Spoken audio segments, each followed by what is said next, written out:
Once there was a cat and a parrot who agreed to take turns inviting each other to dinner. First the cat would ask the parrot, and then the parrot would invite the cat, and so on. It was the cat's turn first. Now the cat was very mean. He cooked almost nothing at all for dinner. Just a plate of milk, a little slice of fish, and a biscuit. The parrot didn't say anything, but he did not have a very good time. When it was his turn to invite the cat, he made a fine dinner. He had a roast beef, a pot of tea, a bowl of fruit, and best of all, he baked a whole laundry basket full of little cakes, little brown, crispy, spicy cakes. He baked 500 of them, and he put 498 of the cakes before the cat. Kept only 2 for himself. That's all he wanted. Well, the cat ate the roast beef, and he drank the tea, and he tossed down all the fruit, and then he began on the pile of cakes. He ate all 498 cakes, and then he looked around and he said, "I'm hungry. Do you have anything to eat?" "Well," said the parrot, "here are my 2 cakes. Do you want them?" Well, the cat ate up the 2 cakes, then he licked his chops. "I'm really getting hungry. Have you got anything else to eat?" "Oh my," said the parrot, "I don't have anything more, unless you want to eat me." He thought the cat would be ashamed when he heard that, but the cat wasn't ashamed at all. He just looked at the parrot, licked his chops, slip, slop, gobble, gobble, down his throat went the parrot. Then the cat started to walk down the road, and the little old woman was standing nearby. She had seen the whole thing. She was shocked at what she had seen. "Cat," she said, "that's terrible. How dreadful of you to eat your friend the parrot." "Friend indeed," said the cat. "What's a parrot to me? I've a good mind to eat you too." And before you could say lickety-split, slip, slop, gobble, gobble, down went the little old woman. Then the cat started down the road again. He strolled down the road confidently because he felt so fine.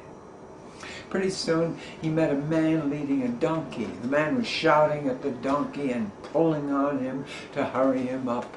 When he saw the cat, he shouted out, "Get out of my way, cat. I'm in a hurry. My donkey might step on you." "Donkey," said the cat. "What do I care about a donkey? I've eaten 500 cakes. I've eaten my friend the parrot. I've eaten an old woman. And what's to stop me from eating a miserable man and his miserable donkey?" And slip, slop, gobble, gobble, down went the old man and his donkey. Then the cat walked down the road jauntily because he was so pleased with himself.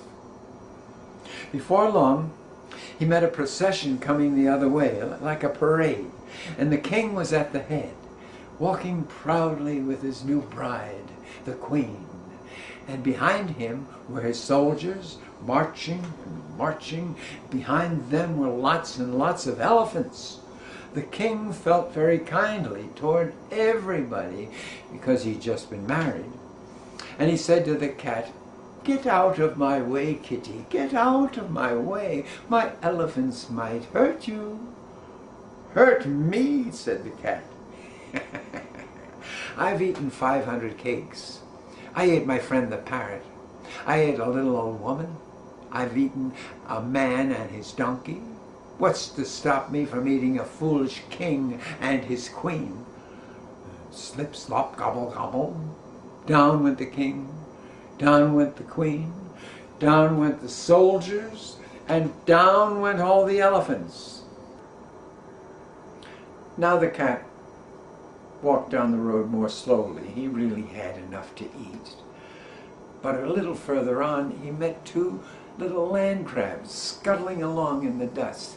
"Get out of our way, pussycat," they squeaked in their land crab sort of voices. I don't really do a land crab voice. That's the best I can do. "Get out of our way, pussycat."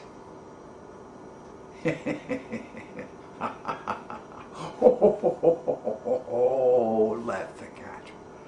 "I've eaten 500 cakes. I've eaten my friend the parrot. I've eaten a little old lady, a man with a donkey, a queen, a king, an army of soldiers, and 250 elephants.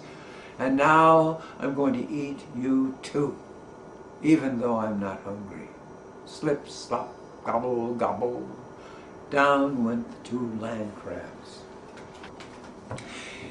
When the land crabs got down inside, they began to look around. Very dark. But they could see the poor king sitting in one corner with his bride. Near them were the soldiers jostling each other because there was not a lot of room. And the elephants were there too. It was very crowded. And in another corner sat the old woman, and near her stood the man and his donkey. And in one more corner was a great big pile of cakes. And the parrot, he didn't look very good. His feathers were all droopy. "Let's get to work," said the land crabs. And snip, snap, snip, snap, they began to make a little hole in the side of the cat with their sharp claws. Snip, snap, snip, snap, snip, snap, snip, snap, until it was big enough to get through. Then out they scuttled. Then out walked the king with his bride. Out marched the soldiers.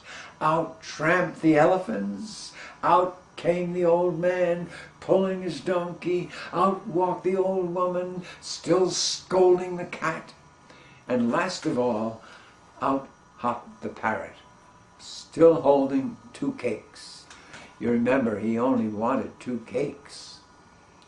So each one went back to his own life.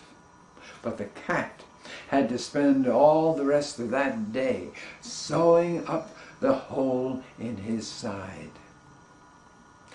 And that ends the story of the cat and the parrot.